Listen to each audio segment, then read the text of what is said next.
Você que é do setor de alimentos, hoje nós vamos tirar muitas dúvidas sobre fiscalização sanitária. Nós vamos falar sobre as infrações recorrentes, defesas, denúncias e muito mais. Então agora vamos aos bastidores da alimentação, ver o que acontece antes do prato.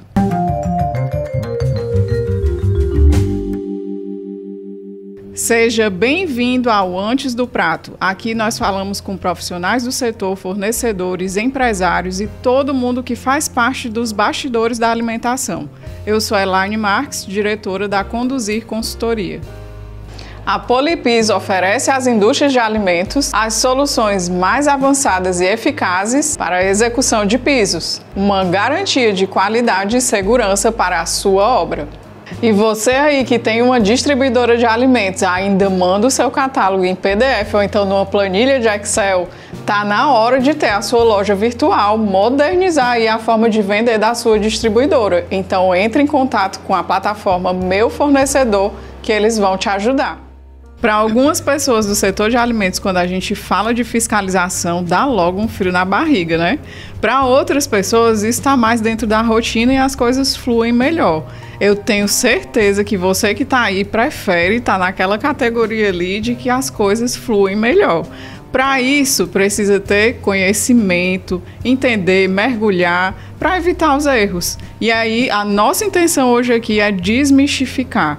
Tanto como é que é o papel da fiscalização, como é que funciona e como é que você faz para evitar esses erros. Para isso, hoje a gente vai conversar com a Liana Campos. A Liana é engenheira química, graduada pela UFC, tem especialização em vigilância sanitária pela Escola de Saúde Pública do Ceará e é fiscal, já tem um longo histórico, né, na vigilância sanitária. Muito obrigada, Liana, por estar aqui, por ter aceitado o nosso convite, né? A gente precisa mesmo falar sobre esse assunto que é importante, esclarecer para as pessoas. E aí, aqui em Fortaleza, né, indo direto ao assunto, a gente sabe que tem a AGFIS e a gente queria entender o que é, qual é o papel, qual é a diferença dela para a vigilância sanitária especificamente. Bom, queria inicialmente agradecer o convite, né? É sempre muito bom para mim estar falando um pouquinho da vigilância sanitária, do meu trabalho e da AGFIS, né? Que é um órgão relativamente novo, né? Agora em dezembro nós faremos 10 anos de criação, no dia 22 de dezembro. E a gente faz um trabalho muito importante e necessário, né? Para a população de Fortaleza, né? Já que a gente quer que a cidade cresça de forma ordenada, então tudo isso vai passar, assim, por uma fiscalização de qualidade e eficiente. Bom, antes da criação da AGFIS, toda a fiscalização de Fortaleza, ela era dividida em diversos órgãos, tá? Então, a gente tinha a fiscalização de vigilância sanitária que acontecia na célula de vigilância sanitária, que é a CEVISA, né, um órgão da Secretaria Municipal de Saúde, a fiscalização de defesa do consumidor, que acontecia no PROCON, a de meio ambiente, que acontecia na SEUMA, que é a Secretaria de Urbanismo e Meio Ambiente, e a fiscalização de controle urbano, que acontecia nas 6 secretarias regionais que existiam à época, né? Então, houve a necessidade da gente melhorar o processo de fiscalização, o processo de licenciamento, né, diminuir o tempo, porque naquela época era muito difícil para regularização, né? Porque você tinha que ir em diversos órgãos, né? Primeiro você tinha que ir atrás de ver a sua adequabilidade, né? Que é a adequação da sua atividade à zona e via, em um outro órgão atrás do alvará de funcionamento, em um outro... E era tudo presencial, tudo presencial, né? E tudo no papel, né? Tudo físico. E Fortaleza, foi feito um estudo, né? Pela Doing Business, que é um órgão, né, uma instituição aí de renome internacional, e foi visto que Fortaleza era uma das piores cidades no quesito de demora para que o empresário ele abrisse sua empresa, tivesse todas as suas documentações, né, todos os seus licenciamentos cabíveis e efetivamente iniciasse suas atividades, né? Então, desde aquele momento, foi pensado de que forma que a gente poderia melhorar para o empresário, né, para diminuir esse tempo, né, tendo em vista que o pequeno empresário, né, hoje é o que emprega o maior número de pessoas no país, né? Então, foi pensado numa forma de desburocratizar, né, e agilizar a fiscalização e também com que ela acontecesse com maior eficiência, né? Sim. Imagina ali uma quantidade enorme de fiscais chegando ali, cada um para uma atividade diferente, né? O fiscal de alvará, o de licença ambiental, o de licença sanitária, né? Então, com essa ideia de fazer a fiscalização integrada, né? O fiscal multifacetado, né? Então, isso agilizaria tanto para os licenciamentos, né? O empresário conseguiria todas as documentações mais rapidamente, né? Como ele também receberia um menor número de visitas e isso seria menos oneroso para o Estado. E teve muita coisa também que foi sendo prévio, né? Que aí Sim. Isso também agilizou muito. Sim. Então, pensou-se nessa fiscalização integrada e aí foi criada a AGEFIS, né? Então, todos os fiscais que estavam distribuídos nesses órgãos, hoje eles se concentram na AGEFIS, né? Então, nós somos o órgão que é responsável por toda a fiscalização urbana municipal. Né? Nós fiscalizamos 4 temáticas, né? Como eu já disse, né? Que é controle urbano, meio ambiente, vigilância sanitária e defesa do consumidor. E os licenciamentos ficaram sob a responsabilidade dos órgãos temáticos. Sim. Né? Então, essa é a grande diferença entre a AGEFIS para a Cevisa, para a Selma, né? Então, a Cevisa, aí, trazendo mais para o lado da vigilância sanitária, né? A Cevisa é o órgão de vigilância sanitária ligado à Secretaria Municipal de Saúde e ela é responsável pela normatização, pelo licenciamento e por ações educativas. E a AGEFIS é responsável pela fiscalização. Entendi. Mas isso é uma particularidade assim, que a gente não vê em muitos municípios, né? Eu acho que Fortaleza estava, pelo que você falou aí, estava bem atrasada, mas aí teve um salto. É verdade. Quando estava nesse estudo, né, a gente pesquisou basicamente 2 outras instituições que tinham mais ou menos o mesmo modelo que se queria criar para Fortaleza, né? A principal base para a gente foi a agência de Belo Horizonte, né? E a gente também estudou a agência de Brasília, né? Que acredito até que hoje ela já tenha sido extinta, né? Então, foi enviada uma equipe, né, para entender direitinho como é que eles se organizaram, né? Mas, realmente, a única agência que tem a vigilância sanitária incluída dentro de uma autarquia é o modelo de Fortaleza. E hoje nós somos, né, referência para todo o Brasil, né? Constantemente a gente recebe representantes de outros municípios, né, e do Estado que vão até a gente para entender como é que é o nosso modelo de fiscalização, como é que a gente está organizado, quais são as tecnologias que a gente utiliza. Eu lembro que, a princípio, então, esses fiscais que eram da vigilância, que eram, por exemplo, nutricionista, né, veterinário, engenheiro de alimentos, eles foram para a AGEFIS, então significa que hoje ele tem a competência de não olhar só a parte da produção do alimento. É isso? Ele consegue olhar aí para o alvará ou ainda existe essa separação internamente? A gente não pode não levar em consideração toda essa formação que os fiscais tiveram, né, antes da criação da AGEFIS, né? Porque é muito importante, é o mundo, né? Você pensa que a vigilância sanitária de Fortaleza, ela está dividida em 6 áreas, cada área dessa é um mundo particular, né? Então, imagina quando você expande isso para um meio ambiente, para um controle urbano, né? Que são outros mundos completamente diferentes. Sim, outras normas, né? Isso. Então, assim, essa ideia desse fiscal multifacetado, como é que ela acontece hoje na prática? Né? A gente tem 6 licenciamentos municipais que a gente considera como sendo os principais, tá? Então, todo fiscal, né, e hoje a gente tem uma nomenclatura diferente, né, todos nós somos chamados de fiscais de atividades urbanas e vigilância sanitária, né, então todos os fiscais da AGEFIS, eles fazem a verificação de 6 licenciamentos que são emitidos pelo sistema de licenciamento digital da prefeitura, né, que é o alvará de funcionamento, a licença sanitária, a licença ambiental, a autorização especial de utilização sonora, o plano de gerenciamento de resíduos sólidos e a licença de publicidade e propaganda, né? Então, todos os nossos fiscais verificam minimamente esses licenciamentos. Entendi. Muito bom, porque aí realmente centraliza, ganha mais velocidade, né? Isso. E realmente o empresário, né, quando ele vai ter a fiscalização, ele vai tratar de todos esses assuntos com uma pessoa só. Exatamente. De uma forma padronizada. Sim, né? que esse é mais um desafio. Esse é outro desafio. É um desafio grande.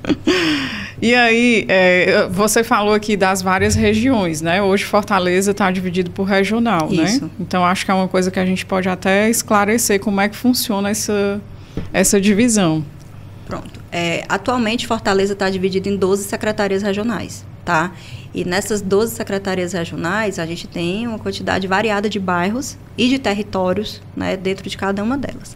Né? Como essa reorganização administrativa aconteceu e a gente não houve um aumento do número de fiscais, né, porque todos os nossos fiscais são concursados, então a gente não teve como acompanhar essa expansão, né, ou seja, manter núcleos da AGEFIS em cada núcleo de secretaria regional.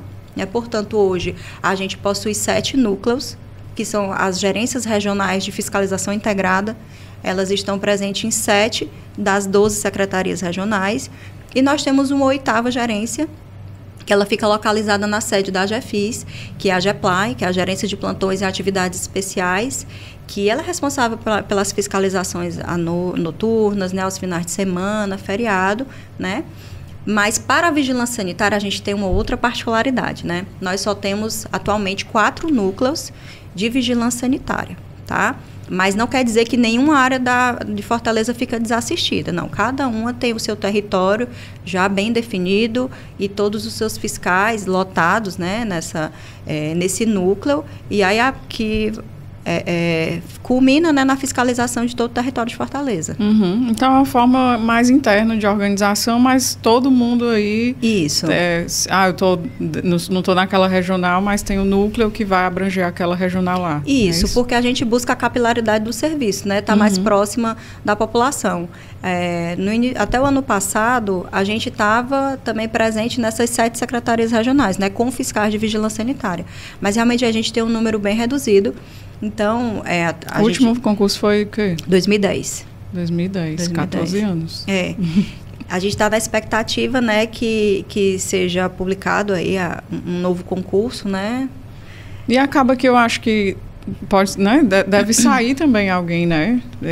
Entrou em 2010, mas tem gente que se aposenta, tem gente que acaba saindo ou migrando para outra área. Nós temos já alguns casos, né, de colegas que passaram em outros concursos, né, então já pediram exoneração. Nós temos também outros colegas que estão em licença de interesse particular, né, que é uma coisa que é um direito, né, que está no Estatuto do Servidor, mas fica uma lacuna no serviço, né? Sim. Então, assim, é urgente e necessário que haja um concurso para a categoria, até porque a cidade de Fortaleza vem crescendo muito, né? De forma exponencial nos últimos anos.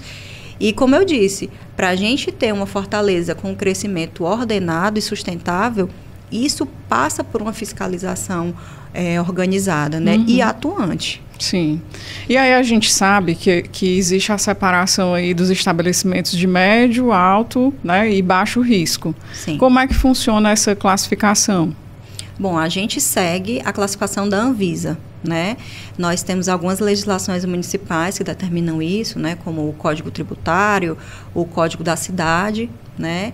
E a gente segue também a RDC 153 de 2017 e suas atualizações, né? A RDC da Anvisa, que traz essa classificação de risco sanitário e que está associada à IN 66 de 2020, né? Que traz aquelas tabelas, né, com todos os quinais.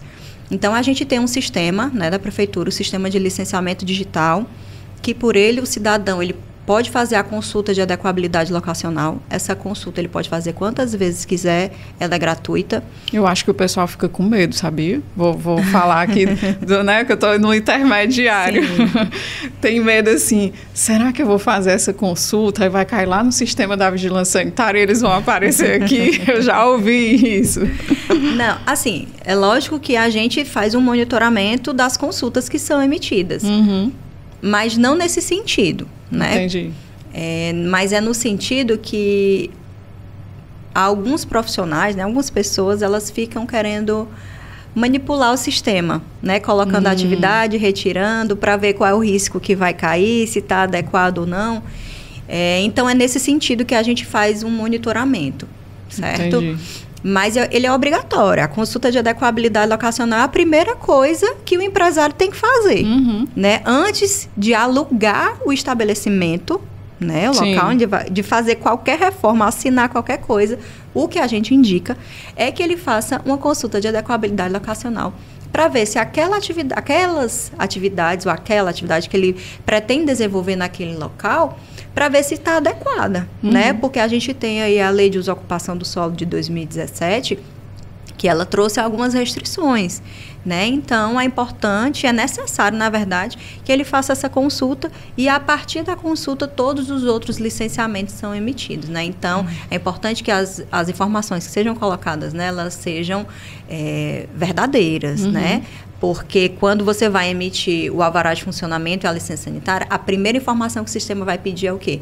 É o número da tua consulta de adequabilidade locacional. Sim, quando alguns empresários procuram a gente, né, antes de tomar uma decisão, é mais fácil. A gente faz exatamente esse direcionamento. Não, primeiro vamos fazer a consulta. E aí o pessoal fica dizendo assim, não, mas olha, no endereço tal, IPTU tal. Não tem como a gente saber, assim, não é só dizer que eu vou te dar a resposta, né? Tem que colocar lá no sistema, porque eu entendi que a cidade foi toda mapeada, né?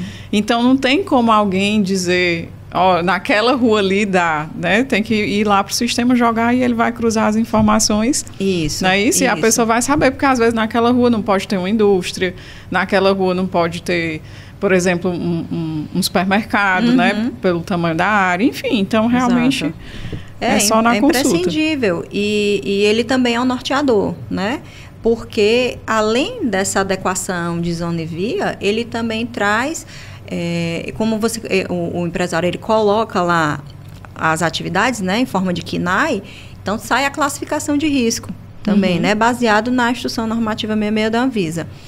E ele já direciona o risco, né? Então, a pessoa vai saber se a licença que ele vai precisar é uma de médio risco, que ela é autodeclaratória, ela é emitida pelo sistema, né, o sistema de licenciamento digital, ou se ela é de alto risco. Então, se ele tiver 10 atividades e uma for de alto risco, a licença dele precisa ser de alto risco, porque o que a RDC 153 diz é que ela vai para de maior risco, né? Então, e que ainda hoje, infelizmente, o início do processo dela ainda é físico, né? Tem que reunir todas as documentações e dar entrada na Secretaria Regional.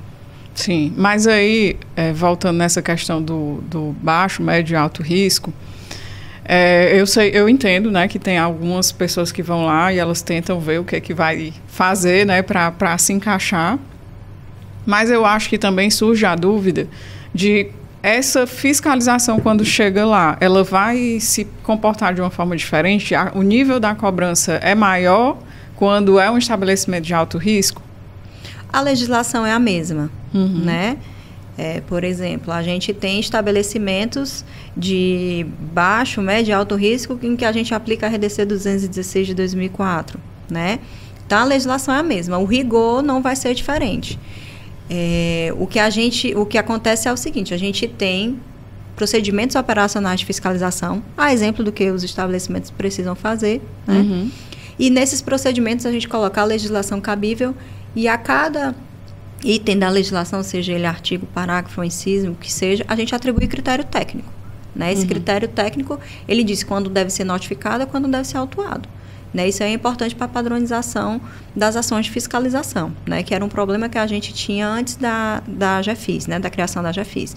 Né, a gente recebia muita reclamação de falta de padronização das fiscalizações que aconteciam nas diversas áreas da cidade, né, e isso era mais nítido, né, naquelas grandes empresas, né, que tinham filiais em diversas áreas da cidade. Né, então, a gente trabalha dessa forma. Então, respondendo sua pergunta, o rigor não é diferente, né? Porque a legislação é a mesma e nesses procedimentos, né, eles seguem esses critérios técnicos. Entendi. Então, dá para a pessoa que tem muito medo, né? Ela deixar de ter esse medo, porque o rigor vai ser o mesmo, né? É o mesmo. A diferença vai ser mesmo no processo de licenciamento. Isso. E é lógico que, geralmente, quem tem alto risco precisa de um responsável técnico, né? Geralmente... Isso. Vai ter aí algumas particularidades, mas ele vai ter que seguir as mesmas questões e na hora da fiscalização vai ser bem parecido.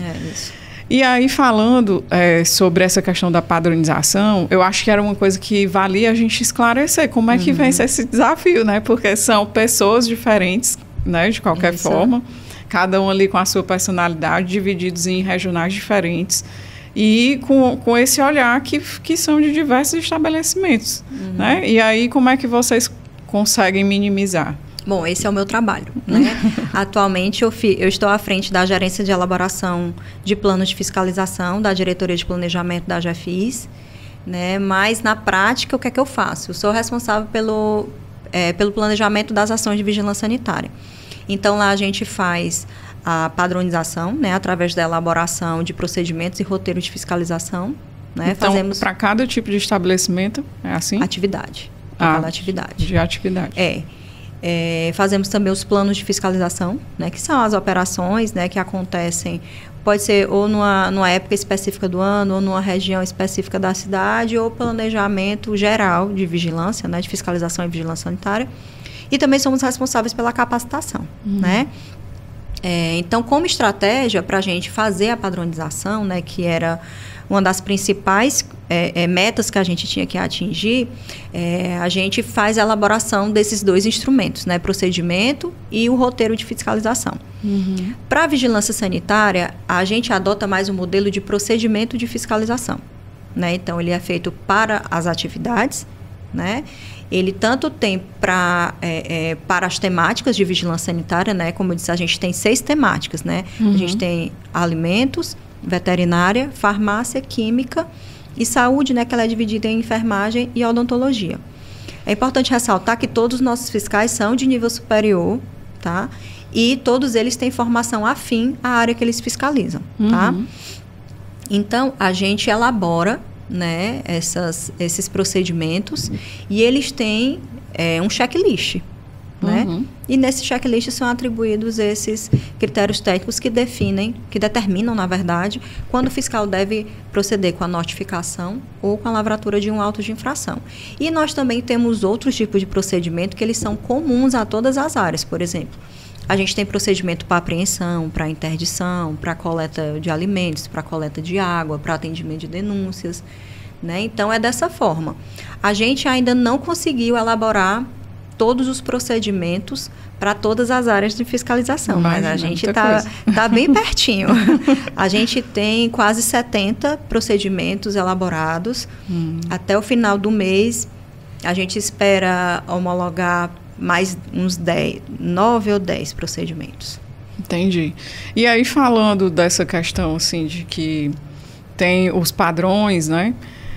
A gente sabe também que existe a fiscalização lá quando o estabelecimento ele é de alto risco e tem uma fiscalização prévia. Como é que vocês fazem para... Tem um corpo pequeno de fiscal, né? Para ir nos estabelecimentos que são de baixo e médio risco, né? Que já tiraram lá as suas licenças. E aí, é só sob denúncia? Tem um planejamento? Como é que funciona? A gente tem um planejamento macro, que é o plano de fiscalização em vigilância sanitária, o plano anual, que é o PAF-Visa, tá? Ele traz o planejamento macro e várias metas, né? Várias ações e metas, né? Então, por exemplo, a gente tem uma ação prioritária da fiscalização de alto risco sanitário, a de monitoramento de licenças de médio risco, de monitoramento de isenções que foram emitidas. E em cada uma dessas caixinhas aí, a gente determinou quais são aquelas atividades prioritárias baseadas no CNAE e para cada atividade dela, a gente estabeleceu uma meta de atendimento, né? Então, em todos esses núcleos da GEFIS de vigilância sanitária, a gente, os assistentes de vigilância sanitária, eles têm acesso ao sistema gestor da SEUMA, né? Então, eles conseguem emitir relatórios e aplicar vários filtros, né? Então, eles seguem lá quais são aquelas atividades que a gente determinou como prioritárias, aplica os filtros, tem aquele relatório e aí faz organiza a fiscalização por amostragem. Entendi. E além disso, a Cevisa também faz um monitoramento, né? O monitoramento da Cevisa, ele é mais voltado para o cruzamento de dados. Por exemplo, tem uma empresa que tem, 5 atividades no CNPJ e 1 ou 2 delas são atividades de alto risco. Mas ele emite uma isenção só para aquelas atividades de baixo risco, né? Então, a Cevisa cadastra uma demanda no nosso sistema, eles têm acesso ao nosso sistema. E aí a gente atende a demanda, né? Porque é para verificar se realmente aquelas atividades de alto risco não estão sendo desenvolvidas por aquele estabelecimento. Entendi. Então, são esses 2 tipos de monitoramento que são feitos. E as denúncias? Além também, das né? denúncias. As denúncias da população, que é o nosso carro-chefe, né? A gente tem uma quantidade muito grande. É? Muito grande. Eu acho que antes não era tanto, né? Eu acho que a população foi... À medida que a gente foi sendo conhecido, né? Que a gente foi expandindo os nossos canais de denúncia, né? Se tornando mais acessível para a população. Então, esse número aí vem aumentando com o passar do tempo. E aí é uma análise que a gente precisa fazer, né? Se as pessoas estão denunciando mais porque estão mais conhecedoras da legislação, dos seus direitos e conhecendo a AGEFIS, né? Se é por isso, ou então se é porque a gente não está executando o trabalho como deveria fazer, né? E as empresas realmente estão sem fazer o atendimento da legislação como deveria ser, né? Então, Entendi. é uma análise que a gente precisa fazer. Isso é uma abertura fazer. aí, né? Entendi. Mas aí, vocês quando recebem essas denúncias, conseguem analisar antes? Tem que atender todas elas? Ou, porque eu imagino que deve chegar a coisa também descabida, né? Sim. No setor que eu trabalho, na diretoria que eu trabalho, nós temos fiscais que são responsáveis pela análise e geração das ordens de serviço. Né? Então, tem vários órgãos e tem a Central 156, né, que é o nosso principal canal de entrada de demandas no sistema, são integrados, e eles fazem análise primeiro, eles veem se é de competência da AGEFIS, né, porque tem algumas atividades que são de competência do Estado, né, por exemplo, fiscalização de hospitais, de UPAs, de indústria de água, indústria de envasadoras de água, né, indústria de medicamentos, então tudo isso é fiscalização do Estado. Então é feita essa análise para ver se é de competência da AGEFIS, se está dentro de Fortaleza. A gente recebe... nós somos a AGEFIS, a Agência de Fiscalização de Fortaleza, mas a gente recebe denúncia de cidades vizinhas, né? Da região metropolitana, né? Então, assim, é feita toda uma análise e é distribuído... Essas denúncias são distribuídas lá nos grupos que a gente tem, né? De fiscalização. E esses grupos são relacionados com as temáticas que a gente fiscaliza, né? Com as áreas de expertise. É impossível a gente atender a todas as demandas, né, que a gente recebe, é um número realmente, assim, bem expressivo, né, mas... Vamos aumentar o número, vamos dizer os canais? Vamos. A gente tem a Central 156, nós temos o aplicativo Fiscalize Fortaleza, que ele está disponível nas plataformas Android e iOS. Nós temos a nossa ouvidoria, através do e-mail ouvidoria.agefis@agefis.fortaleza.ce.gov.br. Nós temos também o nosso site, que é o denuncia.agefis.fortaleza.ce.gov.br. E também a gente recebe presencialmente, né, tanto na sede da AGEFIS como nos nossos núcleos. Entendi. E aí, quando vocês recebem, vão fazer esse filtro, né? Isso. Mas a minha pergunta é assim, quando chega que é do Estado ou de outro município, vocês repassam? Do Estado e de outros órgãos aqui de Fortaleza, a gente repassa. A gente repassa, pode repassar tanto através de ouvidoria, né, como quando são órgãos externos, né, a gente envia ofício. Né? Para a CESA, a gente envia ofício. Entendi. E aí, depois que fez esse filtro... Deixa eu só continuar a resposta, que eu acabo não te respondendo tudo. E quando é alguma coisa que é muito grave na nossa análise, que é de algum outro município, a gente também informa a CESA para que a CESA solicite a fiscalização para esse outro município. Ah, entendi. Já porque aconteceu tem que ter essa isso. hierarquia, né? Isso. Entendi. E aí, depois que faz esse filtro, né, vocês vão distribuir, como é que é a tratativa dessa denúncia? Distribuir, como assim, dentro da AGEFIS, internamente? Sim. Pronto. Então, a partir do momento que a OS é gerada, ela vai cair na caixa da gerência, né? E aí o gerente ou assistente de fiscalização, enfim, ele vai organizar a rota de fiscalização. E aí dentro dessa rota ele coloca todos os protocolos que deverão ser atendidos pela equipe. Aí o fiscal recebe essa rota na caixa dele. Né? Tudo vai ser etapas. À medida que essas etapas vão sendo concluídas, aí vai andando o processo até chegar na caixa do fiscal. Então, aí o fiscal, ele depois vai a campo, executa, né, faz o atendimento dessas ordens de serviço e ele responde no nosso sistema. Então, no sistema, ele tem que fazer o cadastro dos termos fiscais que foram lavrados, né, e fazer um despacho geral informando ali o que é que aconteceu. Né? Então, aí, de acordo com os termos fiscais que foram lavrados, né, vão ter encaminhamentos diferentes. Entendi. E aí, voltando aqui para a questão que você falou, né, tem lá o termo de fiscalização, né, o checklist que vai ser seguido, e eu entendi que lá vai deixar mais claro para quem está fiscalizando o que é caso de ser já uma infração. Quais seriam esses casos aqui mais na área de alimentos, para a gente deixar esse alerta, né, para todo mundo? Olha, não erre nisso. Bom, o que é principal hoje é que o setor regulado tenha conhecimento da Instrução Normativa 02 de 2023 da AGEFIS, né? Essa instrução, ela foi elaborada, né, foi publicada em atendimento à Lei Complementar 123 de 2005, né, que é aquela lei do microempreendedor, né, que ele diz lá, não me recordo agora qual é o número do artigo. Ah, sim, que fala da dupla visita, né? Exatamente, da dupla visita, e diz que os critérios, né, de vigilância sanitária e de ambientais deverão ser definidos, né?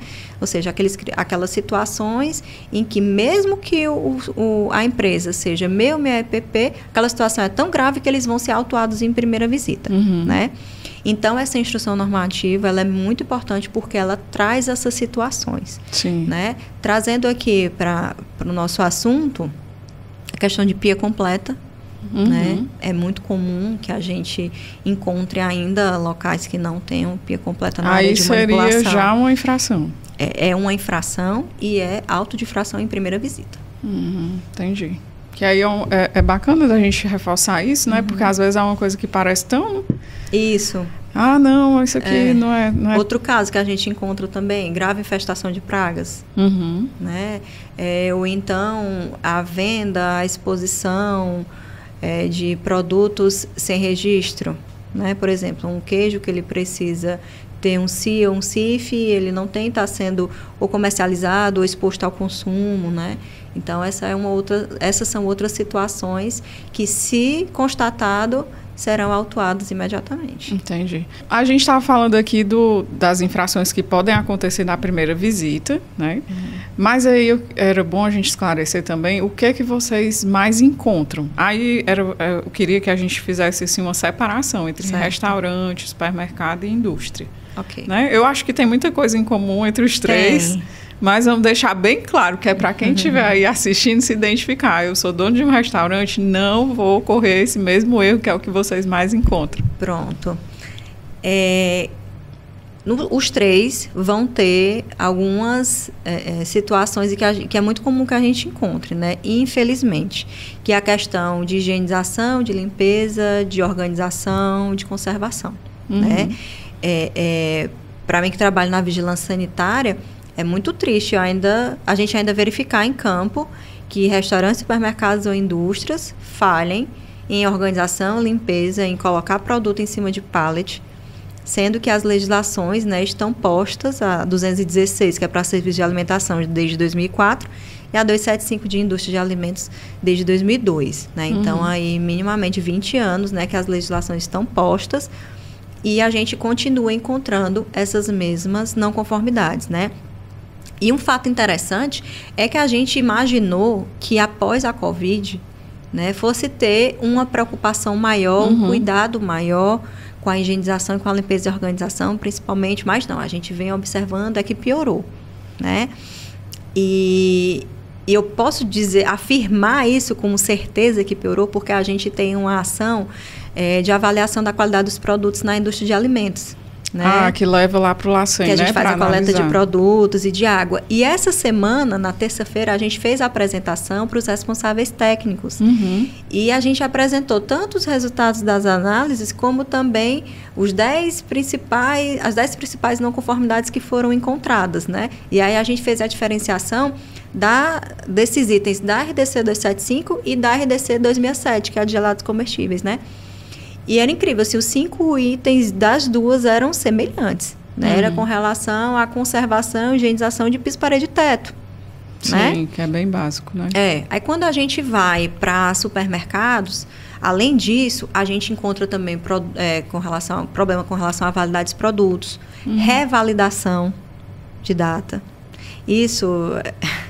Isso é um absurdo, isso já é uma infração, né, que tem tanto na 6437 como na 822, né, que é o apor novas datas, né, aquele produto que está vencido ou que está se vencendo.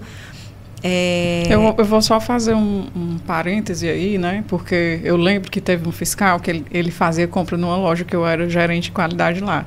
Aí ele me ligou, porque ele sempre fazia compra lá, eu achava maravilhoso, porque se ele estava fazendo compra lá, para mim era um sinônimo de que ele estava seguro. E ele ligou e disse assim, não, porque eu estou vendo o pessoal revalidando data. Não, isso não está acontecendo aí. Aí eu fui até a loja.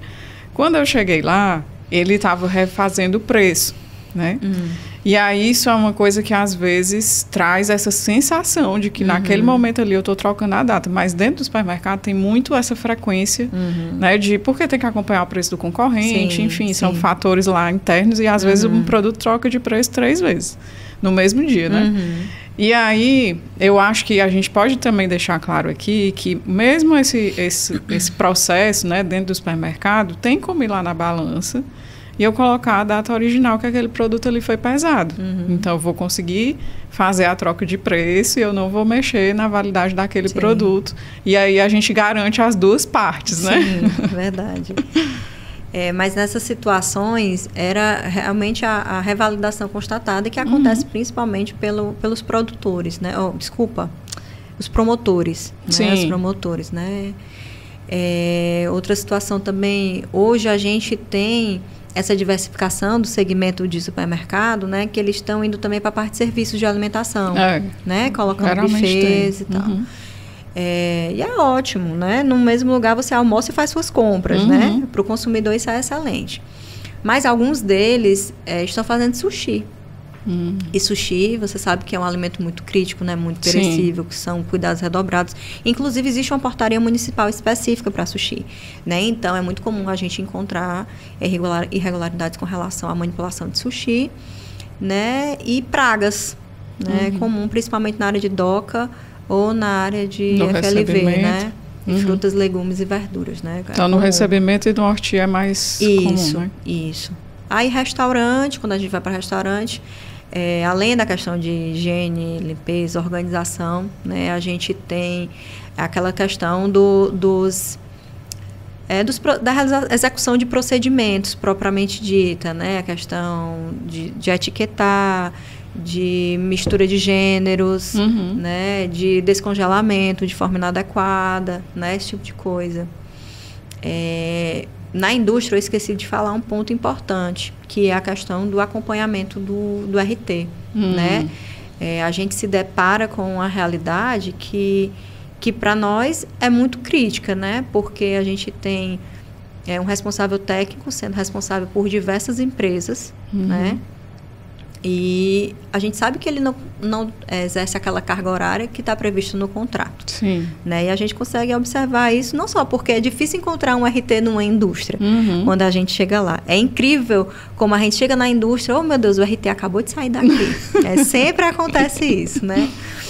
Mas, assim, brincadeiras à parte, a gente consegue observar isso pela desorganização, né, do fluxo lá, né, dos procedimentos que não estão sendo realizados da forma adequada, né? Então, acredito que essas são as principais não conformidades que a gente observa nesses estabelecimentos.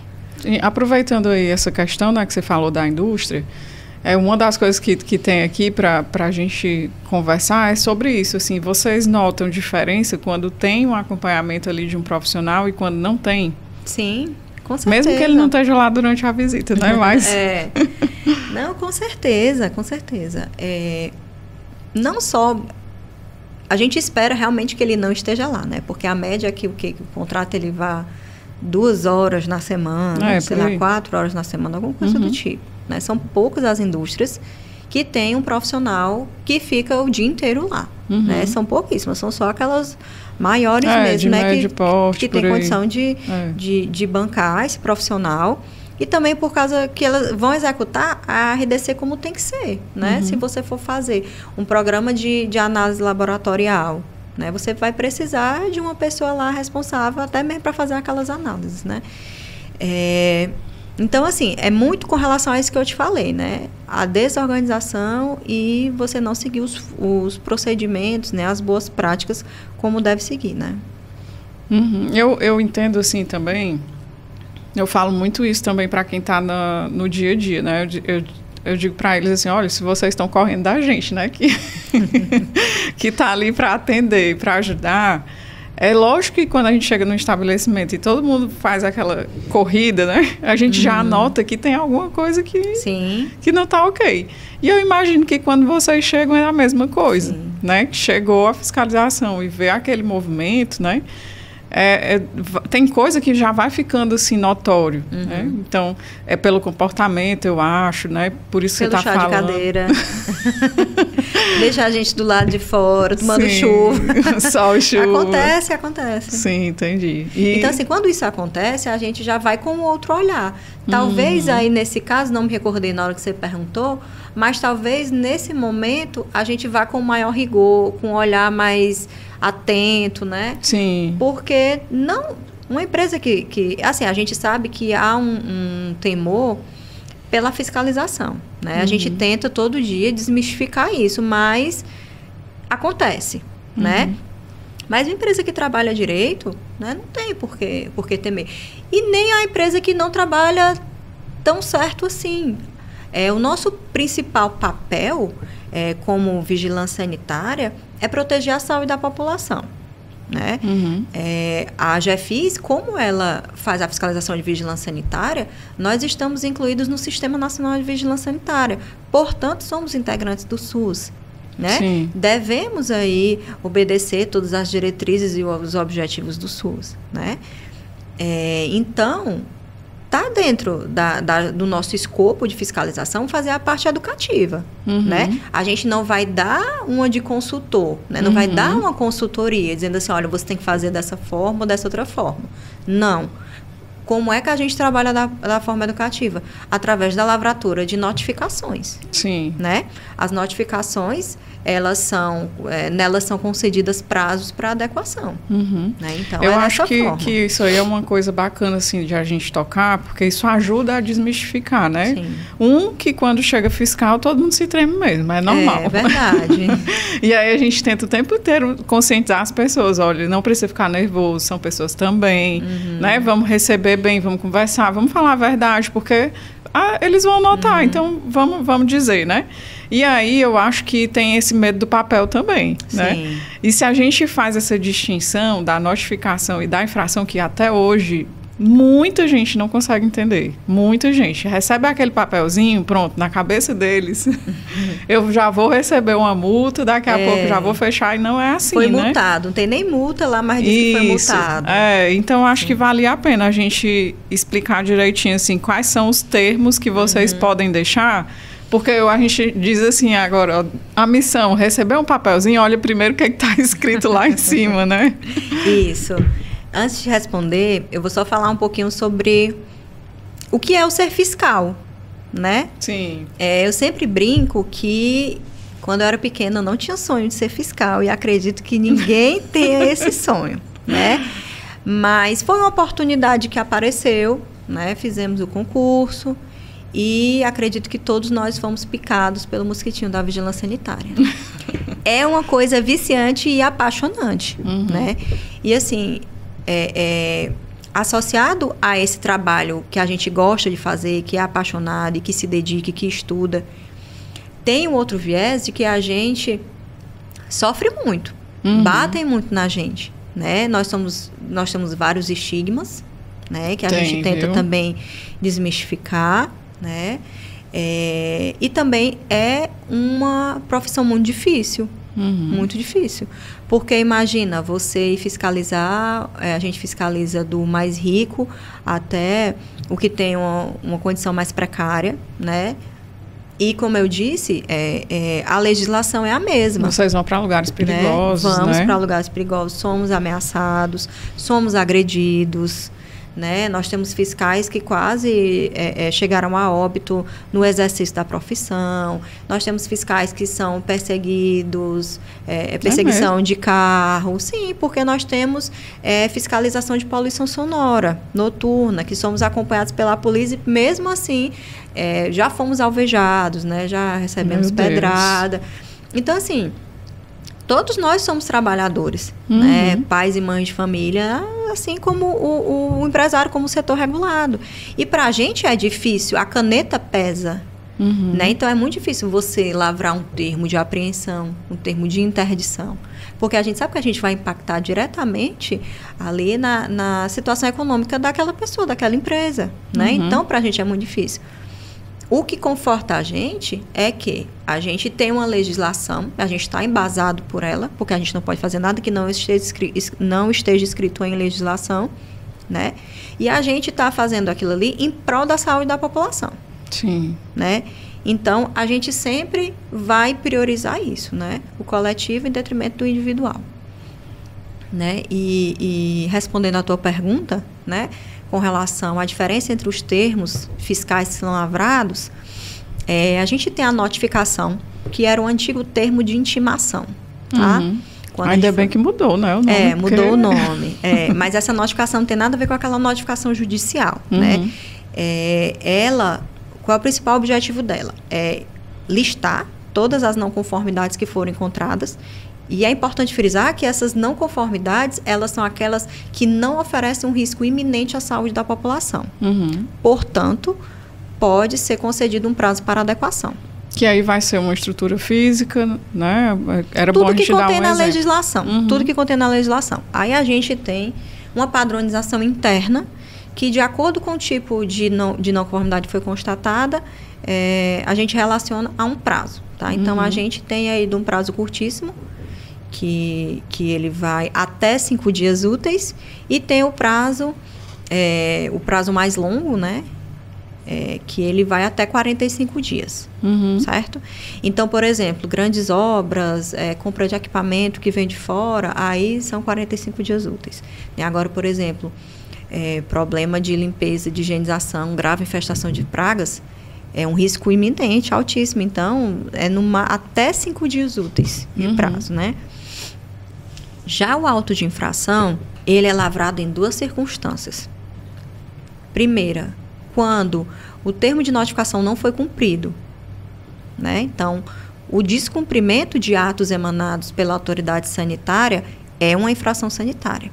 Portanto, ele será autuado. Ou então, quando a gente vai cair em alguma daquelas situações lá da IN 02 de 2023. Né?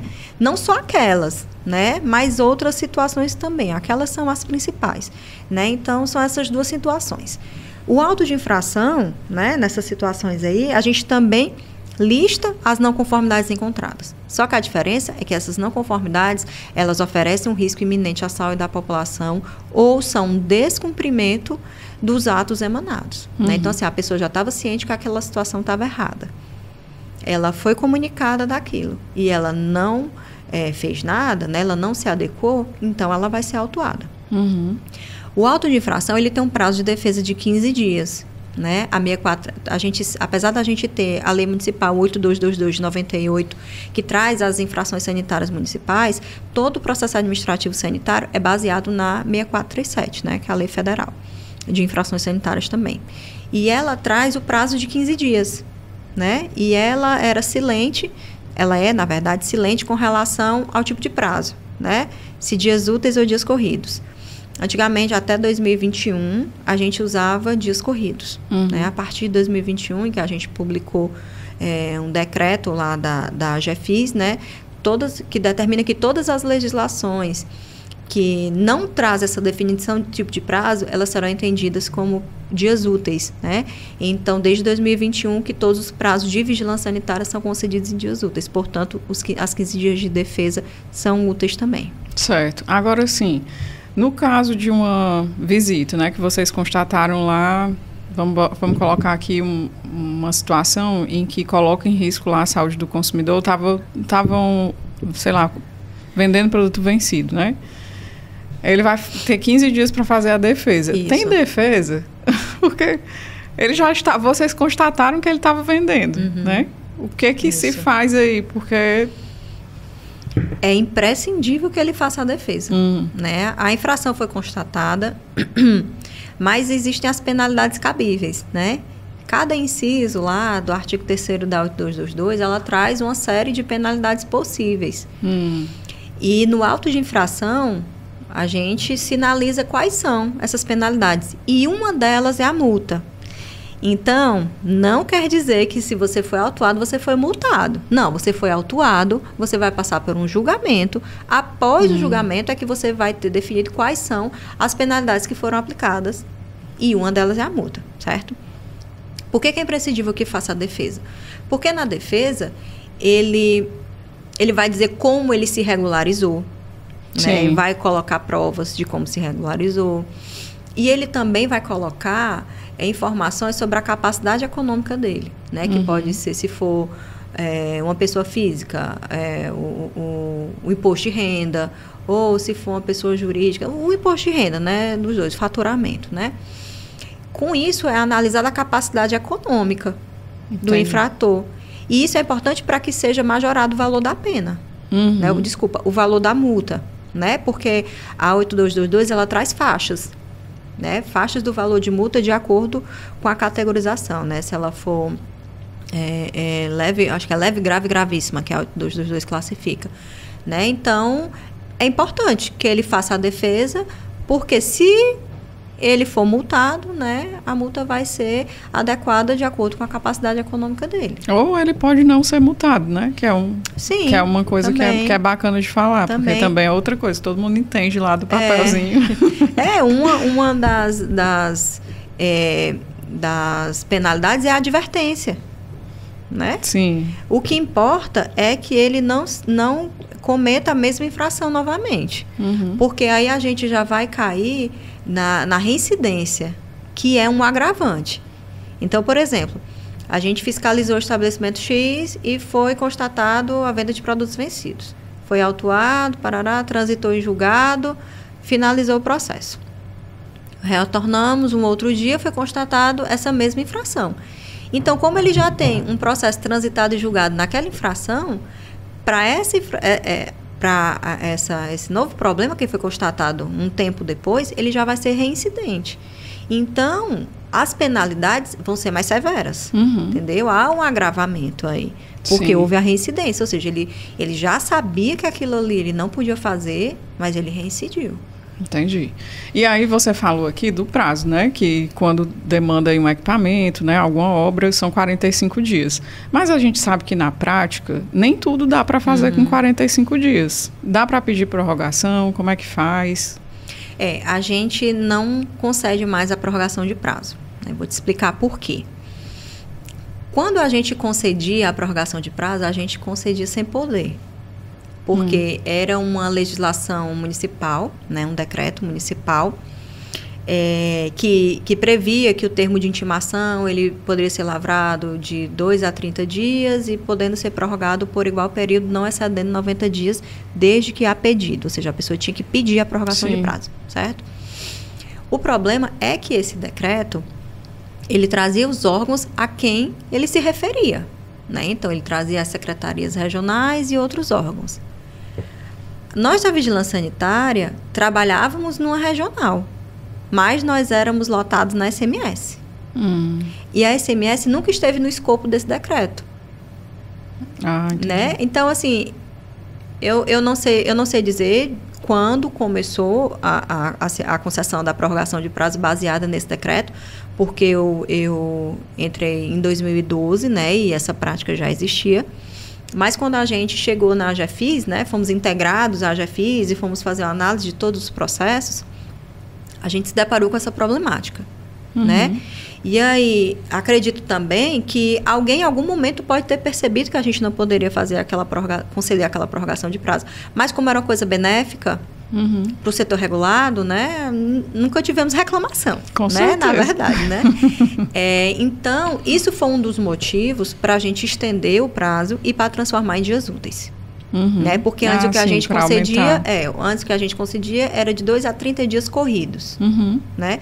Então, hoje é até 45 dias úteis. Né? E não há prorrogação de prazo. Certo.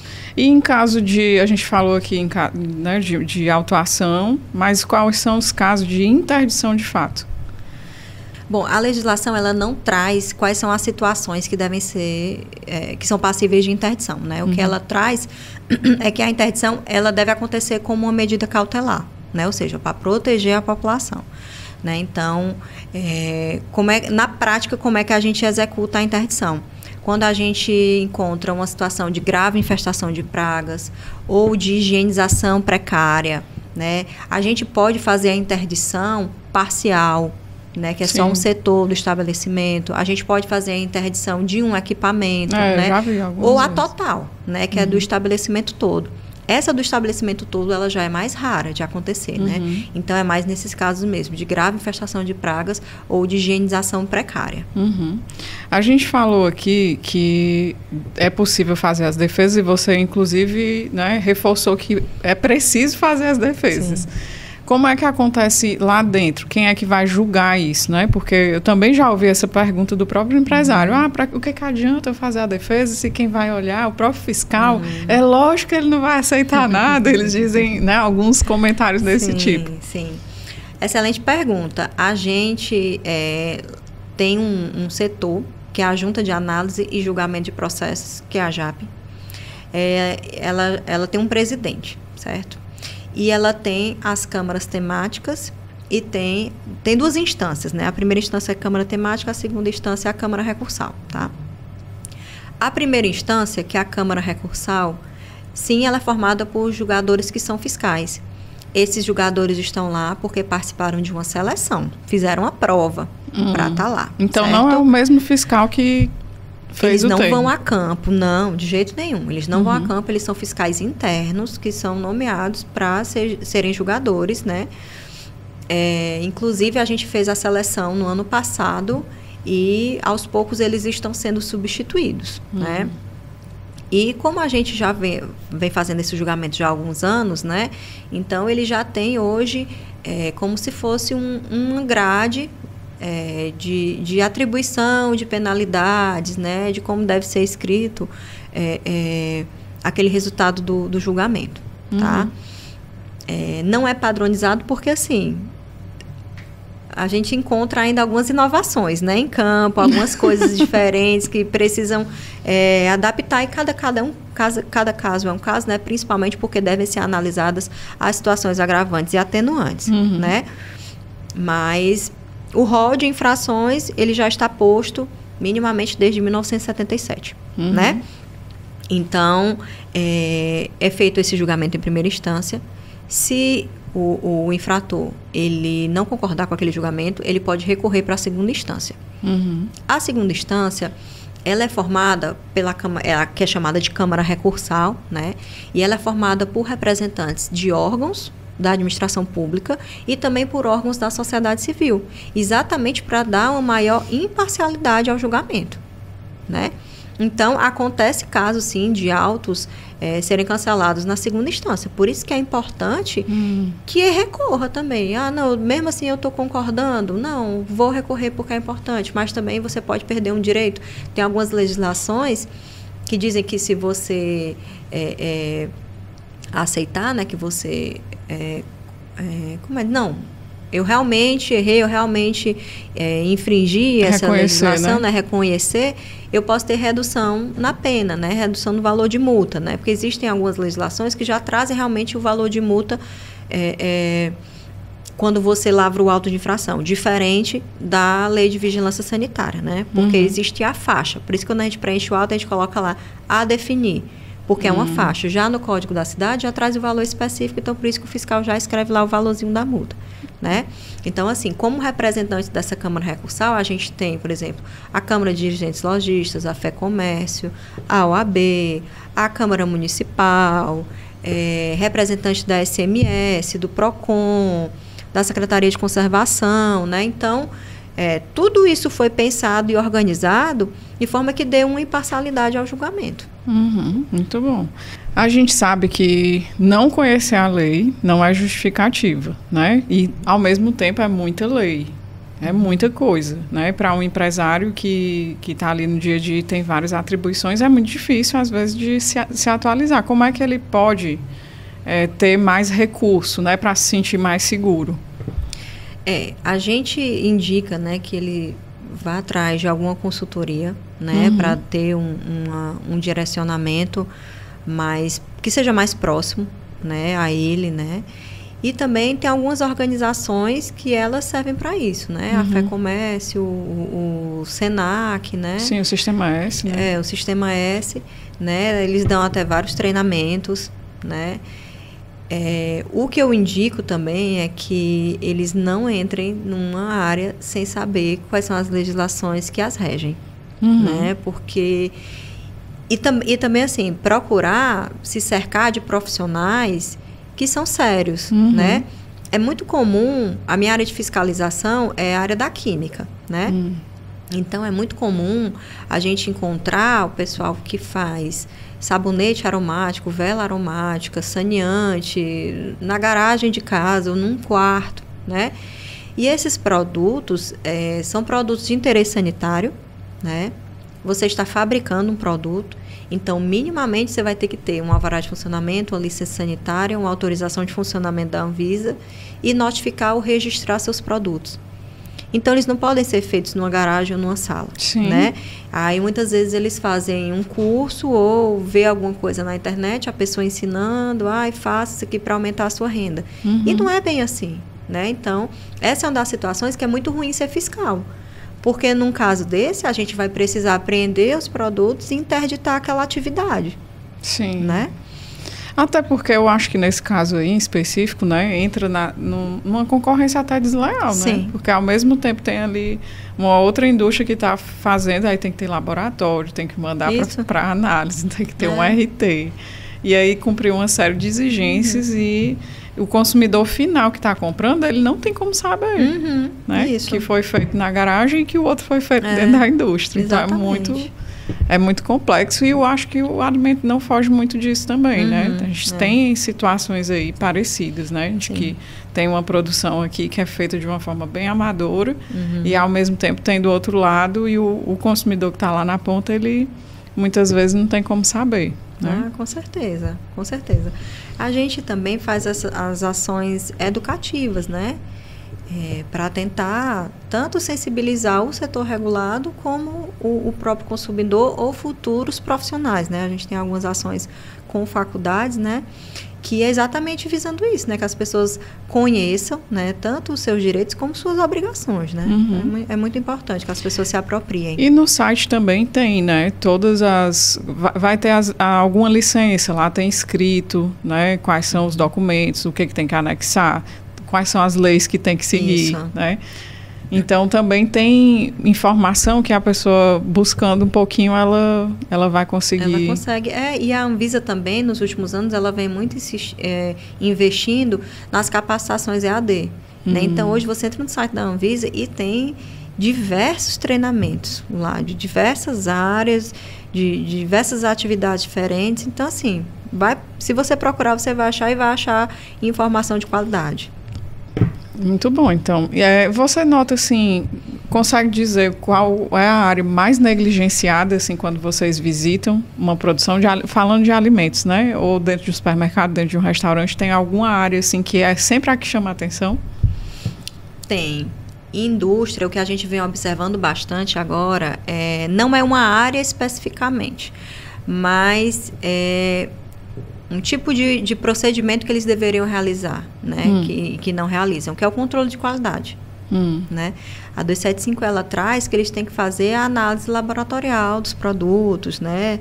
E também a questão de recolhimento de produtos, né? Uma coisa que a gente está batendo muito agora é que eles tenham os procedimentos definidos de recolhimento de produto, né? Essa é uma legislação da Anvisa há pouco, determinando que eles precisam ser cadastrados, né? Para quando, se um dia houver necessidade de fazer um recolhimento de produtos, eles já estarem minimamente com esse cadastro feito, né? Então, assim, o que a gente visualiza muito que é negligenciado nas indústrias são esses dois pontos, né? Além daqueles outros que eu já falei, né? Sim. Mas para falar uma coisa diferente, a questão do controle de qualidade. Aí você fala também de... Vamos dar um exemplo bem prático, né? Porque às vezes quem está ouvindo não vai conseguir entender bem, que aí seria fazer as análises, né? Um plano de amostragem mesmo daqueles produtos. Eu fabrico aqui 30 itens. Então, nós vamos dividir aqui esses itens para eu fazer, por exemplo, 2 por mês, né? E ao longo do tempo eu vou conseguir analisar praticamente todos os produtos dentro de um ano. Enfim, o responsável técnico ali daquele estabelecimento vai saber conduzir com o proprietário, né? Como é que ele pode fazer isso. Mas eu acho que é bom a gente só deixar claro aqui do que a gente está falando, né? Que muitas empresas produzem, isso realmente eu tenho visto mesmo, assim, de vocês cobrarem, e aí muita gente se assusta, né? Eu já produzo há tanto tempo, eu não tinha que fazer essas análises antes. Mas é importante, porque traz realmente um controle, a gente começa a ter até mais segurança, né? Eu não tenho um laboratório ali próprio, mas aí eu mando para um laboratório terceirizado, e aí a gente consegue ter o resultado desse produto. Olha, é imprescindível, né? A gente realmente não éramos tão exigentes com relação a isso, porque a gente ainda estava brigando, e ainda hoje brigamos, por higiene, limpeza e organização. Então, como é que a gente ia pedir para que a empresa definisse um plano amostral, seguindo todo aquele regramento que tem na instrução normativa, né? Então, assim, era muito complicado. E grande parte das nossas indústrias, né? Acho que você conhece bem o mercado, são indústrias pequenas, né? E que estão ali na subsistência, né? Fazendo aquela produção por demanda, né? Muitas vezes a gente chega no estabelecimento e não tem nada, porque não tem pedido para fazer, né? Mas a gente precisa pedir, precisa começar a pedir isso. Principalmente por causa desses últimos 4 anos que a Anvisa publicou um número enorme de legislações para alimentos, né? Principalmente voltado à parte de rotulagem, né? De categorização de alimentos, né? Então, você imagina aí esse leque enorme de alimentos que a gente tem à disposição, e eles precisam ter uma qualidade mínima, e não só do produto em si, mas a rotulagem, né? Toda a informação nutricional, aquelas informações obrigatórias, tem que estar disponíveis para o consumidor. Por exemplo, assim, eu tenho diversas alergias. Então, assim, hoje eu passo mais tempo... Estava até falando nessa reunião dos responsáveis técnicos, que hoje eu passo mais tempo no mercantil lendo o rótulo para ver se eu posso consumir aquele produto, do que fazendo minhas compras propriamente dita. Né? Então, assim, infelizmente... a gente precisa ainda ficar lendo o rótulo de forma detalhada, porque as informações não estão visíveis como deveriam estar, né? E para você ter uma ideia, nessa ação de coleta de alimentos que a gente fez, a gente coletou 80 produtos. 70 deles, se não me engano, 70 deles estavam não conformes. De 80 a 70. Na rotulagem. Na rotulagem. De 40 indústrias que a gente fiscalizou, apenas 3 estavam com todas as suas rotulagens, todos os seus laudos satisfatórios, né? Tanto de microbiológico, fisicoquímico e rotulagem. Apenas 3. Né? Então, assim, é um índice muito preocupante. Né? Muita coisa, viu? E em relação às análises microbiológicas, que agora eu fiquei curiosa, né? Dessas 80 aí, qual foi o percentual de que estava dentro e fora? Se eu não me engano, foram 11 amostras que estavam com contaminação microbiológica. Então foi um número menor, né? Menos que a rotulagem. Mas na série histórica vem aumentando o número de não conformidade microbiológica, né? Isso aí é outro dado preocupante. Sim. Eu retorno, principalmente ao cenário pós-Covid. Né, que a gente imaginava. Eu também tenho essa mesma impressão. Assim, eu jurava que todo mundo ia aprender. E eu falava, inclusive, nos treinamentos, assim, gente, vocês lembram quando a gente falava sobre higienização de mãos, não sei o que, agora com Covid, era tudo que a gente já falava, só tem que colocar em prática. E aí eu achava que isso ia ficar, assim, entranhado, né? Não, assim, os fiscais que estão em campo hoje, né, muitas vezes me relatam assim, Eliana, hoje a gente está começando a encontrar no campo situações que há muito tempo a gente não encontrava, que não tinha mais problema. Você estava falando aí sobre a questão de desmistificar, né, de que vocês são pessoas. E existe realmente esse estigma em cima do fiscal. Mas eu lembro, né, ao longo dessa jornada aí, que a gente já se deparou com algumas situações, já a pessoa passar dos limites mesmo, né? Até porque são pessoas também, às vezes não está num dia legal. Não é frequente, né? Isso não acontece muito, mas acontece.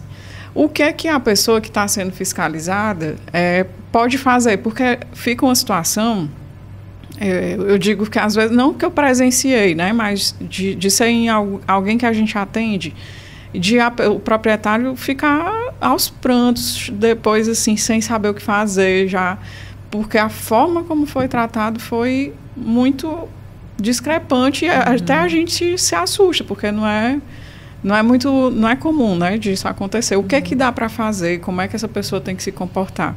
Bom, primeiro eu queria dizer que a gente tem várias ações para, não digo para minimizar, né? Eu digo assim, para que não evitar, aconteça, né? Mesmo, né? Para evitar. Então, sempre são oferecidas palestras, né? Por exemplo, de comunicação não violenta, de como o fiscal deve se portar, né? Enfim, várias temáticas que são inerentes ao nosso dia a dia, né? Ao nosso trabalho. Na prática, a gente tem um setor que é chamado de corregedoria, tá? Então, a corregedoria, ela serve para receber essas denúncias sobre os servidores da JAFIS, sejam eles quais forem. Fiscal de campo, comissionado, enfim, terceirizados, tá? Então, essa corregedoria, ela é independente, né? O corregedor, ele não é fiscal, tá? Antes de que suscitem alguns questionamentos, né? Sim. Não, ele não é fiscal, tá? E é feito todo um acompanhamento, tá? Dessas denúncias, tem depoimentos gravados, né? Todas as testemunhas, né? E o fiscal também é ouvido, né? Ou seja, as partes são ouvidas, isso tudo ocorre dentro de um processo. E aí, assim como todo processo, ele tem um final, né? Que ele pode ser ou arquivado por falta de prova, que não foi comprovada aquela situação denunciada, ou então tem casos que eles encaminham o processo para a PGM, né, a Procuradoria-Geral do Município, para que seja aberto um procedimento administrativo, né, disciplinar contra o fiscal, né, tendo em vista aquela denúncia lá que foi originada de alguma pessoa, né, do setor regulado. Então, a gente tem, sim, instrumentos para analisar e para julgar essas situações. Entendi. Mas não é interesse da AGFIS a gente ter fiscal que trabalhe fora dos valores e dos nossos valores e do que a gente prega, né? A gente quer, sim, desmistificar essa imagem ruim que o fiscal tem, né? A gente não quer trabalhar dessa forma, não é interessante para a gente ter fiscal que trabalhe desse jeito, né? De forma errada. Às vezes com uma fala agressiva mesmo, né? Isso, Ótimo, então. Mas eu acho que fica um pouco constrangedor até para a pessoa, né? Porque depois ela vai ter que ir lá, faz um processo, ela vai ter que ser ouvida, né? Não sei se ela tem que ficar de frente a frente com o fiscal. Não. Enfim, então não é fácil, né? Mas felizmente isso que eu estou relatando já aconteceu tem muitos anos, né? E é bom a gente trazer porque a gente está falando de Fortaleza, mas isso pode acontecer em N regiões do país, né? Então, quem está ouvindo vai sempre saber que existe como tratar, né? Mas a gente sempre tem o hábito de ficar com medo, porque tem medo de depois ser perseguido, né? Sim, então, acontece também. E aí, falando de inovação, né? A gente sabe aqui que é um serviço público, né? E aí é muito mais... não é tão simples como uma empresa, que o dono chega e diz assim, hoje nós vamos fazer assim, sim, né? Como é que dá para inovar? O que tem de inovação? Posso te trazer alguns exemplos bem legais, né? A Anvisa vem aí desde de 2020, mais ou menos, atendendo a uma exigência da OMS, né? Para que todos os seus procedimentos sejam implantados com qualidade. E a qualidade, de forma globalizada, né, ela vem através da ISO 9001, né? Então, a Anvisa, na verdade, em 2020 não, desde 2017, quando elas publicaram as primeiras legislações sobre o Integra Visa, ela vem trazendo sobre os procedimentos de qualidade que a vigilância sanitária deve executar. Então, em 2022, nós fomos convidados para integrar o segundo ciclo de autoimplantação de sistema de gestão da qualidade, baseado na ISO 9001. Eu faço parte desse grupo de implantação, né? Então estamos aí há 2 anos fazendo a elaboração, né? Redesenhando os nossos processos, os nossos fluxos.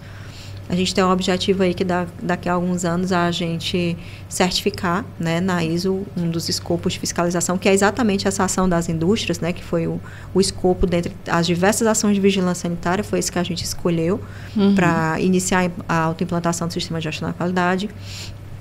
A gente também recentemente adquiriu 3 drones, né? Então, hoje a gente realiza fiscalização de drone e tem diversas aplicações, né? Por exemplo, a gente faz uma ação conjunta com os agentes de endemias no combate, né, no enfrentamento às arboviroses, né? Dengue, zika, chikungunya. Então, tem muitos imóveis e terrenos que estão abandonados, né, ou que estão desocupados, e a gente recebe um número gigantesco de denúncias desses locais, porque tem uma piscina e está com água, porque tem acúmulo de lixo, sucata, né? Sucata também. Então, com o drone, é possível a gente fazer um voo de poucos minutos e ele pega uma área enorme. Depois a gente faz ali o tratamento daquelas imagens, né? E a gente tem acesso, como ele é georreferenciado, né? Essas imagens são georreferenciadas, e a gente tem acesso ao banco de dados da CEFIM, né? Então, a gente consegue saber qual é o proprietário. Então, a gente encaminha o termo fiscal por correio, né? A gente também hoje já está... E tem outras aplicações para o drone, por exemplo, assim, num evento de massa, por exemplo, que o organizador ele tem que nos informar qual é o público. E essa é uma das informações que vai ser necessária para a caracterização do evento.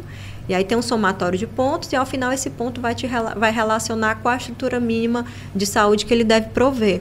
Então, muitas vezes, a gente fica com dúvida, porque, por exemplo... o evento disse que ia ter um público de 100 pessoas, 100 mil pessoas. Aí a gente vê no jornal no dia seguinte que o público foi de 150 mil pessoas. Né? Então, assim, é muito complicado. Então, existem cálculos que, de acordo com a área, né, o drone faz o sobrevoo, de acordo com a área, calcula o público estimado, né? Entendi. Ocupações irregulares também, que infelizmente a gente está vendo aí aumentar muito, né, na cidade. Você vai num dia, um tamanho, no outro dia está 2 vezes aquele tamanho, né? Então, a gente consegue, com o sobrevoo do drone, consegue mapear aquilo ali direitinho. Além das diversas aplicações aí para a área ambiental. A gente tem também a fiscalização através de vídeo monitoramento, né? Com aquela rede estadual do SPIA, nós temos hoje 2 assentos, né? E a gente fez aí, nesse ano todo, uma ação muito forte de resíduos, né? São câmeras? São aquelas câmeras, o vídeo monitoramento da cidade. A gente tem 2 assentos na rede. Eu pensei que era só para trânsito, para segurança, na verdade, não. Então, vocês têm um assento, a gente tem e aí conseguem... também, Então, a gente... então aquele abençoado que joga papel na rua, agora vocês estão vendo, né? Não só o que joga papel na rua, aquele abençoado que descarrega um caminhão de resíduo na esquina. Eu imagino. Que faz a rampa de lixo, que é num terreno abandonado. Então, a gente aprendeu esse ano, não sei de falar o número, mas diversos caminhões e outros tipos de veículos também fazendo descarte irregular de resíduos. Né? A gente tem a intenção de ampliar, porque hoje a gente só está fiscalizando realmente resíduos, né? Porque a gente recebia também uma quantidade muito grande de denúncias com relação a isso, né? A questão da taxa do lixo, né? Então, a gente fez uma ação aí bem grande voltada para a fiscalização de resíduos, através do vídeo monitoramento. A gente também está avançando na lavratura de termos digitais, né, termos fiscais digitais, até mesmo por causa do vídeo monitoramento. Então, a gente espera que daqui a pouco tempo a gente já esteja com as equipes utilizando tablet, né? Isso é um sonho já antigo da gente, mas a gente vê cada vez mais isso chegando sonha, mais, né? Próximo. Mais próximo, porque assim, a gente lavra uma quantidade enorme de termos, né, para um mesmo estabelecimento, né? Exatamente por causa da fiscalização integrada, né? Então, ele pode ter um termo lá relacionado a resíduos, ao alvará, à licença e às boas práticas, né?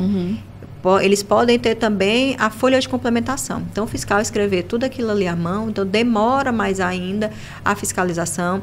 É inconveniente para a gente, é inconveniente para o setor regulado, né? A gente se demora numa fiscalização, a gente diminui o tempo para as demais, para atendimento das demais, né? Então, com o advento dessa tecnologia, a gente só tem a ganhar, né? Então, a gente tem essas inovações aí na AGEFIS. Muito bom, parabéns, né? É bacana de ver, sim, porque a gente vê que realmente a prefeitura não, que a AGEFIS, né? Aqui em Fortaleza, ela tem um trabalho diferente, né? A gente vem acompanhando aí a evolução. E aí, a gente está quase finalizando, né? Mas antes de terminar, eu queria saber se você tem mais alguma coisa, alguma mensagem para o setor, né? Para quem é do setor. Bom, eu queria falar um pouquinho de 2 projetos que a gente tem na AGEFIS, que é o AGEFIS nas escolas. E a gente tem uma equipe que vai nas escolas municipais e apresenta, né, a AGEFIS, apresenta o nosso trabalho. E é muito engraçado porque a gente precisa ter uma linguagem diferenciada por causa do público, né? Então, a gente diz assim, olha, quando seu pai colocar o som... quando você ouvir o som alto, o som do carro, do paredão, não pode. Aí levanta a mão, tia, é meu pai que coloca. Então, assim, a gente sabe que as crianças são agentes transformadores da sociedade, né? Então, a gente busca alcançar esse público também para que haja a conscientização dentro de casa.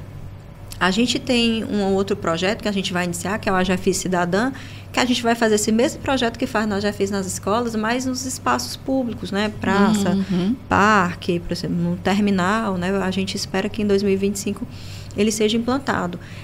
Tudo isso é de extrema importância e eu faço questão de trazer aqui para vocês, porque a AGEFIS é um órgão necessário, né? Necessário, importante e imprescindível para o crescimento da nossa cidade. Eu já falei aqui algumas vezes e repito, o crescimento da cidade passa pela fiscalização e a gente precisa ser conhecido pelo trabalho que a gente faz, né, por quem somos, né, pela relevância, né?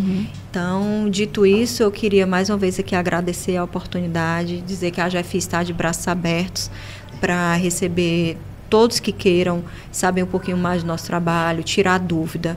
Né, a gente recebe muitos e-mails e muitas pessoas presencialmente, né, tirando dúvidas ou por telefone. Isso faz parte do nosso trabalho e é uma parte muito relevante do nosso trabalho também. A gente precisa se aproximar do setor regulado, não há por que haver esse distanciamento, né, que durante muito tempo aconteceu e a gente está tentando aí cada vez mais encurtar esses laços, né?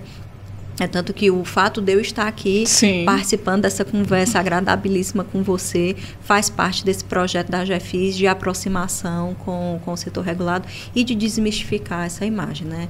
Nós não queremos prejudicar ninguém, né? A gente quer, na verdade, que todos trabalhem, mas trabalhem de forma adequada, porque todos nós também somos consumidores, somos... moradores da cidade, né? E queremos uma cidade mais harmônica e ordenada para viver, para se trabalhar e para visitar também, né? Perfeito. Acho que agora você fechou mesmo com chave de ouro com essa fala de que a gente está aqui querendo um bem melhor para todo mundo, né? Porque se a gente cresce de forma ordenada, como você falou, traz crescimento para todo mundo, né? Porque traz mais turista, traz um comércio mais seguro, né? Então, todo mundo acaba ganhando. E, realmente, muito obrigada, né? Parabéns mais uma vez pelo trabalho, né? Pela dedicação. A gente vê que tem dedicação, né? Que gosta do que faz. E, assim, a gente falou aqui dessa questão de se aproximar, né? A gente vai colocar os e-mails que você citou e tudo mais, mas a gente sabe que também dá para ir presencialmente, né? Eu acho que é bom a gente falar onde é que o empresário, por exemplo, se quiser tirar uma dúvida, né? Conversar, como é que ele pode se direcionar? Bom, se ele quiser tirar uma dúvida especificamente de algum termo fiscal lavrado, né, a gente sugere que ele procure o núcleo que aquele fiscal está lotado, né? Quando o fiscal preenche os termos, no verso tem os nossos endereços, né? Então, a gente sempre orienta isso. Se for alguma dúvida geral, pode procurar a gente na sede da AGEFIS também, que fica ali nas Cajazeiras, por trás da Selma. Não é obrigatório ele ir nesse núcleo, não. Se para ele for mais conveniente na sede da GEFIS, não tem problema, a gente atende do mesmo jeito, tá? Que hoje fica em qual endereço? Na rua Francisco José Albuquerque Pereira, número 1020, Cajazeiras. Pronto, então é isso, né? Se você tem alguma dúvida, já sabe onde procurar. Se você gostou do que ouviu hoje, então curte, comenta, compartilha, né? Porque é uma forma de a gente ouvir também vocês, trazer mais informação relevante, porque realmente é isso que a gente quer para o setor. Lembrando que o Antes do Prato é uma produção da Conduzir Consultoria, uma empresa de consultoria sanitária que atende restaurantes, indústrias e supermercados. A gente encerra por aqui, até o próximo episódio.